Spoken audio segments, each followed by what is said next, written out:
बना के फकीरों के एबेस गालिब तमाशाए अहले करम देखते हैं। जी हाँ दोस्तों, मैं आरडी भारती और आप देख रहे हैं बिहारी सुल्तान। आप लोगों के बीच आकर हमें काफी खुशी हो रही है और उसी हिसाब से हमारे दर्शकों का प्यार, मोहब्बत, स्नेह हमें मिल रहा है।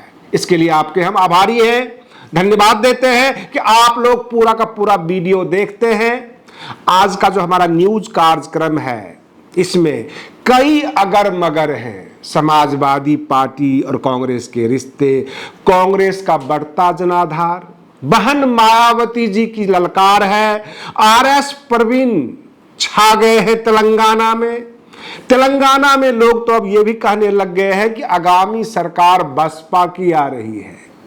लेकिन कांग्रेस कुछ ऐसी तीर छोड़ रही है जहां से सवालिया निशान उठ रहा है। क्या आपको लगता है कि लोकसभा चुनाव 2024 तक इंडिया गठबंधन क्या गठबंधन बनी रहेगी या बिखर जाएगी?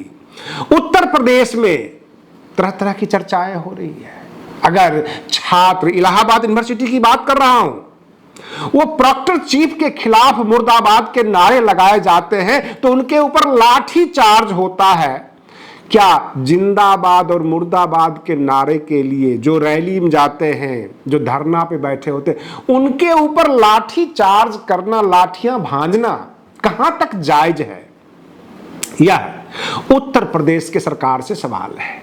झारखंड के मुख्यमंत्री हेमंत सोरेन एक बहुत बड़ी योजना का ऐलान कर दिया, अबुआ आवास योजना।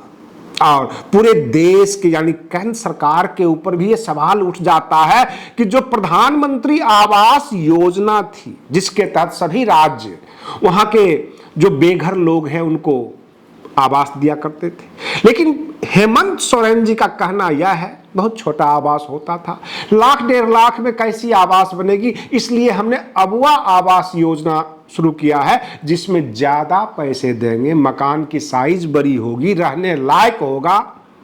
ये उनकी सोच है। उन्होंने कहा है कि रोटी, कपड़ा और मकान तीनों के लिए हम जिम्मेवार हैं, हम सरकार में हैं, हम मुख्यमंत्री हैं, हम अपनी जो राज्य की जनता को ये सारी चीजें मुहैया कराएंगे। अबुआ आवास योजना काफी सुर्खियों में है। लोगों ने काफी धन्यवाद दिया है राज्य के मुख्यमंत्री हेमंत सोरेन को कि पहली बार इस तरह के सवाल उठे हैं, क्योंकि देखा जाता है अक्सर एक रूम का जो है छत ढला हुआ बनता है प्रधानमंत्री आवास योजना में, और हमारी केंद्र सरकार अपनी पीठ थपथपाती है कि हमने इतने लोगों को आवास दिया, लेकिन वह आवास दूर से ही दिखाई देता है कि आवास के लायक नहीं होता। कहने का मतलब यह, बहुजन समाज के लोग अथवा इस देश के गरीब वंचित लोगों को जो है सरकार कुछ देती है लेकिन उसकी औकात दिखा देती है। लेकिन पहली बार झारखंड के मुख्यमंत्री हेमंत सोरेन ने मान सम्मान दिया है, आवास की तरह देना चाहते हैं। उन्होंने कहा है इससे बहुजन समाज के लोग, जो गरीब लोग हैं, उनका मान सम्मान, एक गौरव की अनुभूति होगी, जिस तरह का हम आवास देना चाहते हैं और जिसका हमने ऐलान किया है। अब प्रश्न यह उठता है कि मध्य प्रदेश के भोपाल में और इंदौर में कई जगह बड़े बड़े होर्डिंग लगे हुए हैं। वहां पे सबसे बड़ा फोटो प्रधानमंत्री नरेंद्र मोदी जी का है और बाकी जो भाजपा के नेता हैं वो छोटे छोटे फोटो हैं। लोग आपस में ये बात करते हैं कि मध्य प्रदेश का आगामी मुख्यमंत्री कहीं प्रधानमंत्री नरेंद्र मोदी तो नहीं होंगे, क्योंकि इनका चेहरा सामने आ रहा है। अगर ये चुनाव हार जाते हैं तो प्रधानमंत्री जी अपने ऊपर जिम्मेवारी लेंगे? 2024 के लोकसभा चुनाव में कैसे मुंह दिखाएंगे? 5 राज्य का चुनाव है, तेलंगाना बसपा ले गई, ऐसा माहौल बन रहा है। मध्य प्रदेश में जो भाजपा का वोट कट रहा है, जगह जगह आप देखेंगे, वह तमाम वोट कांग्रेस को नहीं जा रहा है, बसपा में आ रहा है। तो क्या बसपा और कांग्रेस चुनाव के बाद आपस में गठबंधन होगा, अथवा बसपा के जो चुने हुए विधायक होंगे वो कांग्रेस के हाथ बिक जाएंगे? क्योंकि पिछले राजस्थान का रिकॉर्ड ऐसा ही रहा है। राजस्थान में भी बसपा काफी मजबूत रही है। कांग्रेस ने एक नई चाल चली है जो आप ट्विटर पे भी देख सकते हैं, फेसबुक, सोशल मीडिया पे आप देख सकते हैं। बहुत सारे हमारे बहुजन पत्रकार हैं बहुत सारे बहुजन मीडिया भी है, बहुत सारे सरकारी मीडिया भी है। जो मीडिया से जुड़े हुए लोग हैं, जो पत्रकार हैं, वो कांग्रेस का गाना गा रहे हैं, भाजपा का विरोध कर रहे हैं। आखिर वो गाना क्यों गा रहे हैं? इन गहरे सवालों के पीछे हमें जाना है। पत्रकार सुरक्षा कानून लेकर आएगी कांग्रेस, ये उनके घोषणा पत्र में है। जो उनका जोखिम होता है पत्रकारिता के दौरान, कवर के दौरान, न्यूज कवर करने के दौरान जो होता है, उसमें 20 से 25 हजार की भरपाई सरकार करेगी। पत्रकार के भी बीवी बच्चे होते हैं, घर परिवार होता है, उनका भी पेट है, रोटी उन्हें भी खाना है। इसके लिए कांग्रेस काफी चिंतित है। यानी पत्रकारों को अपनी तरफ खींचने की जो कांग्रेस की तैयारी है बहुत जबरदस्त है। राहुल गांधी जी भले ही भारत जोड़ो यात्रा कर रहे हैं, लेकिन उनकी नजर इन 5 राज्यों के चुनाव पर है। वो वैसा ही वो एक्टिंग करते हैं। एक्टिंग हम नहीं कहें, बिल्कुल जेन्युइन कर रहे हैं, ऐसा हम नहीं बोल सकते। वो एक्टिंग करते हैं, माफ कीजिएगा, लेकिन लोगों को वो जोड़ रहे हैं। मैंने क्या कहा? बना के फकीरों के वेश गालिब तमाशाए अहले करम देखते हैं। बहुजन समाज बहुत बड़ा वर्ग है और ये वर्ग टीवी को भी देखती है, अखबार को भी देखती है, और मेरे न्यूज चैनल पर भी आप हैं। जरा सोचिए, क्या बहन मायावती जी को या बसपा हाईकमान को भी ये स्टेटमेंट देना चाहिए कि नहीं? पत्रकारों की सुरक्षा के लिए हम प्रतिबद्ध हैं। बहुजन मीडिया को हम आगे बढ़ाएंगे। बहुजन समाज के बहुत सारे पत्रकार जो हमारा न्यूज छापते हैं, जो दिखाते हैं, उनकी सुरक्षा के लिए हम प्रतिबद्ध हैं। क्या बहन जी को नहीं बोलना चाहिए? एक ट्वीट ही कर दे। जो बसपा के बड़े बड़े नेता हैं उनको भी बोलना चाहिए, क्योंकि चुनावी लड़ाई है और लड़ाई के मैदान में कांग्रेस ने ऐलान कर दिया है पत्रकारों के प्रति। ऐसे जितने भी बुद्धिजीवी पत्रकार हैं जो घिसे पिटे हैं, दौड़ रहे हैं, वो कहते हैं कि नहीं, इनको तो 25 से 50 हजार करना चाहिए था। ये पत्रकारों को झूठा आश्वासन देते हैं। घोषणा पत्र जो है अक्सर पूरी नहीं होती। और यही सवाल तेलंगाना में RS परवीन से पूछा पत्रकारों ने कि घोषणा पत्र जो आपने जारी किया है, अक्सर घोषणा पत्र पूरा होता कहां है? राजनीतिक दल बड़ी बड़ी वायदे करते हैं घोषणा पत्र में, वो पूरा नहीं करते। तो RS परवीन ने कहा, जो बसपा को लीड कर रहे हैं, उन्होंने कहा हमने घोषणा पत्र नहीं दी है, हमने घोषणा पत्र के साथ साथ योजनाओं का प्रारूप रखा है, हमने स्कीम रखा है, लोगों को यह कन्विंस किया है कि इस तरह हम पूरा कर लेंगे, और लोगों को समझ में आ रही है। कहने का तात्पर्य है कि जैसे दिल्ली के चुनाव में केजरीवाल साहब ने कहा हम 200 यूनिट बिजली फ्री कर देंगे, महिलाओं को बस का टिकट नहीं लगेगा, और 20,000 लीटर पानी हम मुफ्त देंगे। तो पत्रकारों ने सवाल किया था कहां से पूरा करेंगे? जो बजट आपके पास है उसी में से करना होगा, तो आप कैसे पूरा करेंगे? और बारी बारी से केजरीवाल साहब ने समझाया था कि हमारा इतना लाभ है, अगर इतना छूट दे देते हैं तो हमें कोई फर्क नहीं पड़ता। ठीक उसी तर्ज पर RS परवीन अपनी योजनाएं रख रहे हैं तेलंगाना के जनता के बीच। वहां पर स्कीम बताते हैं कि अगर हम आपको नौकरियां देंगे तो कहां देंगे, किस तरह से देंगे, और किस योग्यता वाले युवा उसमें शामिल होंगे, कैसे हमें सिलेक्शन करना है। अगर कोई वैकेंसी है, अगर हमें बिजली ही देना है, पानी ही देना है, तो हम कहां से देंगे, उस विभाग में कितना प्रॉफिट है और कितना कट करेंगे, ताकि सरकार भी बची हुई रहे, उसका बजट भी बना हुआ रहे और आम जनता को लाभ भी हो जाए। कहने का तात्पर्य यह केवल एक लाइन की घोषणा नहीं है RS परवीन की, पूरी की पूरी स्कीम उन्होंने डाला है, आम जनता के बीच डिस्प्ले कर रहे हैं, लोगों को समझाए जा रहे हैं हम कैसे आपको लाभ देंगे, कैसे हम आपको सुरक्षा की गारंटी देते हैं, उसका कार्यक्रम क्या है।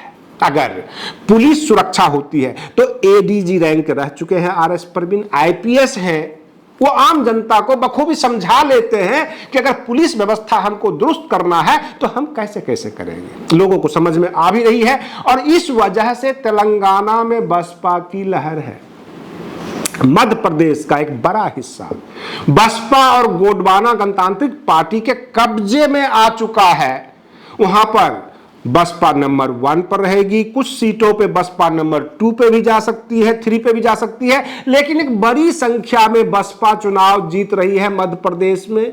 लेकिन कांग्रेस और सपा में खटास आ गया। बड़ी लड़ाई शुरू हो गई है। सपा को एक भी टिकट कांग्रेस ने मध्य प्रदेश में नहीं दिया और सपाइयों का कहना यह है, यानी समाजवादी पार्टियों का कहना यह है कि जहां वो मजबूत हैं वहां हमें एक भी टिकट देने को तैयार नहीं, जहां उन्हें कुछ नहीं है वहां कहते हैं हमारा, यानी हम मिलकर चुनाव लड़ेंगे। उत्तर प्रदेश में सपा ये कहती है कि हम भी कांग्रेस को एक भी टिकट नहीं देंगे और ले देकर सपा और कांग्रेस का अब रास्ता अलग अलग होता दिख रहा है।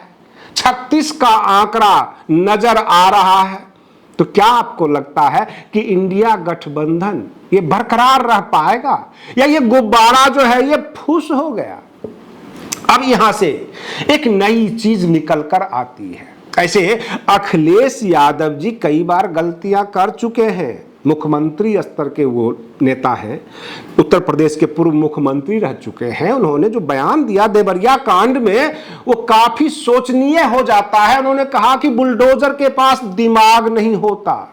अगर आज इधर बुलडोजर चल रहा है, सियासत बदलेगी तो कल उधर भी चल सकता है, ऐसा उनका बयान आ गया। उधर का मतलब किधर? बकायदा जाति का नाम ले लीजिए, कह दीजिए कि जो 15% है उसको कुचल देंगे बुलडोजर से, ऐसा कह दीजिए। इससे इतने बड़े सियासत वाले चेहरे के लिए नुकसान होता है। और रही बात ये, उत्तर प्रदेश की राजनीति में अगर भाजपा मजबूत है, भाजपा चुनाव लड़ेगी 80 की 80 सीट पर अपने गठबंधन के साथ, और कांग्रेस ने भी ताल ठोक दिया है कि हम भी 80 के 80 सीट पर चुनाव लड़ेंगे। जाहिर सी बात है बुद्धिजीवी सर्व समाज के वोट तो बटेंगे, ये कन्फर्म है। आपको नहीं लगता है कि ऐसी स्थिति में अखिलेश यादव जी को बहन मायावती जी के पास आ जाना चाहिए? जो कुछ भी आपस का मन मुटाव रहा है, जो कुछ गलतियां हुई है उसको दूर करते हुए, और 2024 का जो प्लेटफॉर्म बनेगा उस पर दोनों को एक साथ आ जाना चाहिए। कहने का तात्पर्य यह है, हिमाचल का चुनाव जीतने के बाद, कर्नाटक का चुनाव जीतने के बाद कांग्रेस पूरी फुल फॉर्म में है और ये कह रही है 5-0 का रिजल्ट आएगा, यानी 5 राज्य हम जीतेंगे और जो भी बाकी जो चुनाव लड़ रहे हैं सबको 0 आएगी। आपको लगता है ऐसा होगा? हमें तो नहीं लगता है, क्योंकि इतना अनुभव है हमें भी। अगर ऐसा हो जाता है तो रिसेंट 7 राज्य के ऊपर कांग्रेस का कब्जा वह मनमानी पे उतर आएगा। बिहार में भी गठबंधन पर नहीं जाएगा, उत्तर प्रदेश में भी अकेले चुनाव लड़ेगा। तो जो बहुजन समाज की पार्टियां हैं, चाहे वो समाजवादी पार्टी हो, बहुजन समाज पार्टी हो, और भी जो लोग हैं, सबको एक जगह आकर बहुजन राजनीति को बूम भरना चाहिए, तब जाके ये मुकाबला कर सकते हैं। और फिर क्या होगा, एक बड़ा वोट जो है बसपा गठबंधन को मिल जाएगा और भाजपा और कांग्रेस लड़ के आपस में उनका वोट बिखर सकता है। ऐसी स्थिति बनती जा रही है। और अगर कांग्रेस भी 80 सीट पे लड़ लिया, बहन मायावती जी भी 80 सीट पे लड़ लिए, समाजवादी पार्टी भी 80 सीट पर लड़ लिए, तो भाजपा तो चुनाव जीत जाएगी, क्योंकि कुछ मार्जिन से ही सही लेकिन भाजपा को वोट मिल जाएगा, सीट निकल जाएगा, ऐसा दिख रहा है। क्योंकि जो मध्य प्रदेश में सपा को एक भी टिकट नहीं दिया और सपा ने भी कैंडिडेट उतार दिया और कांग्रेस ने भी उतार दिया। और रही बात ये, जो उत्तर प्रदेश के प्रदेश अध्यक्ष हैं अजय राय, वो समाजवादी पार्टी के ऊपर अटैकिंग मोड में है। कांग्रेस के नेता अब समाजवादी पार्टी को आड़े हाथों लिया है। तो इस हालात में हमें नहीं लगता कि इंडिया गठबंधन में कांग्रेस और सपा एक टेबल पर बैठ पाएगी, कोई गठबंधन होगा। आपको क्या लगता है, ये जरूर आप जो है हमें कमेंट्स करें, बताएं। और रही बात ये कि समाजवादी पार्टी के जो गठबंधन पार्टनर हैं, चाहे वो आरएलडी हो, चाहे वो चंद्रशेखर आजाद हो, अगर सब के सब चुनाव लड़ने लग गए तो सबको 0 बटा सन्नाटा ही रहेगा, ये बात क्लियर है। हां, अगर आरएलडी चंद्रशेखर आजाद बहन मायावती जी के टीम में आ जाते हैं तो सबसे बड़ी गठबंधन बहन जी का हो जाएगा। समाजवादी पार्टी 80 पे लड़ ले, कांग्रेस लड़ ले, भाजपा लड़ ले, सबका वोटों का बिखराव हो सकता है। शुरुआत तो हुई है मध्य प्रदेश से। अब प्रश्न यह उठता है कि बहन मायावती यानी बसपा का राजस्थान में भी बहुत मजबूत स्थिति है, मध्य प्रदेश में भी मजबूत स्थिति है, तेलंगाना में वो छाए हुए हैं, आपको क्या लगता है कि बहन मायावती जी कभी गठबंधन में जाएंगी 2024 के चुनाव में? क्योंकि हमें तो यही लग रहा है कि जो दल मजबूत बनकर उभर कर सामने आएगा वह ताल ठोक देगा कि हम अकेले ही काफी हैं, जैसे कि कांग्रेस कह रही है। उसी तरह बसपा भी कहेगी हम अकेले ही काफी हैं। भाजपा सामने फ्रंट पे है, सत्ता में है, इससे मुकाबला करने के लिए क्या गठबंधन होना चाहिए या सब अकेले अकेले जो है जीरो हो जाएंगे और भाजपा फिर से दांव मार लेगी? और अगर 5 राज्यों में भाजपा चुनाव हार जाती है, मान लेते हैं तेलंगाना में बसपा सरकार में आ जाती है, इधर मध्य प्रदेश में बसपा का गठबंधन बना के कांग्रेस सरकार में आ जाती है, छत्तीसगढ़ में पूर्ण बहुमत से सरकार में आ जाती है, राजस्थान में भी है गठबंधन का खेल करके कांग्रेस आ जाती है, तो उस वक्त क्या होगा? बसपा और कांग्रेस का गठबंधन होगा 2024 के लोकसभा चुनाव में, अथवा वहां भी ये अकेले अकेले चुनाव लड़ेंगे? माहौल और परिस्थितियां दिनों दिन बदलती जा रही है। समाजवादी पार्टी को ऐसा लगने लगा है कि हम सबसे ज्यादा मजबूत दल हैं, उत्तर प्रदेश पूरा हमारा है, जो कि सच नहीं है। और गाहे बगाहे इनके कुछ बयान आ जाते हैं और कांग्रेस से इनको भिड़ंत होगी, क्योंकि ये कहते हैं कि उत्तर प्रदेश में कांग्रेस का क्या है, ये बिल्कुल जीरो मानते हैं। और जाहिर सी बात है 2017 से लेकर अभी तक कांग्रेस का कोई अच्छा परफॉर्मेंस नहीं रहा है। 1 विधायक 2 विधायक कोई बड़ी बात नहीं होती है, और सांसद सीट भी 1-2 आती है। 80 लोकसभा सीट वाली उत्तर प्रदेश है, क्या इंडिया गठबंधन रह पाएगी? उधर जो बिहार से खबरें आती है वहां पर नीतीश कुमार जो है सर्व समाज को लुभाने के लिए, सवर्णों को अपने तरफ खींचने के लिए उन्होंने सवर्ण के एमएलसी बनाते हैं, आनंद मोहन से मिलते हैं, सभी सवर्ण नेताओं को अपने पास बुलाते हैं। पता नहीं उनको भाजपा में जाने की तैयारी है अथवा क्या कर रहे हैं, ये तो समझ में नहीं आ रहा है। लेकिन पूरे देश का माहौल काफी बिखरा बिखरा राजनीतिक माहौल लग रहा है। ऐसे में बसपा अपने सही रास्ते पर चल रही है, जो कि उनका कहना है कि हम अम्बेडकरवादी हैं। अब कांग्रेस जो नया नया शगुफा छोड़ रही है, पत्रकार सुरक्षा कानून, बाकी और भी कुछ बोल रहे हैं, अपनी अपनी घोषणा पत्र दे रहे हैं, तो आपको नहीं लगता है कि पत्रकारों की सुरक्षा के मामले में बहन मायावती जी का भी बयान आ ही जाना चाहिए? और रही बात ये जो हमने पाया है, बहुजन समाज के जो बहुत सारे चिंतक हैं, पत्रकार हैं, वो इसलिए तो नहीं कहीं कांग्रेस का बड़प्पन करते हैं, उनको आगे बढ़ाते हैं, क्योंकि पत्रकार सुरक्षा कानून का वादा किया है। और ये मीडिया है, ये बातें फैलाती है। बहुत सारा जो पत्रकार है, जो बहुत बड़ा वर्ग इनका, ये कांग्रेस के पाले में जाने को रेडी हो रहे हैं। जगह जगह ये मंथन हो रहा है, आपस में बात कर रहे हैं। कांग्रेस पत्रकारों के ऊपर मेहरबान हो रही है, तो कहीं वोट बटोरने का एक जरिया तो नहीं बना रही है? इस तरह की चर्चाएं दौर पर है।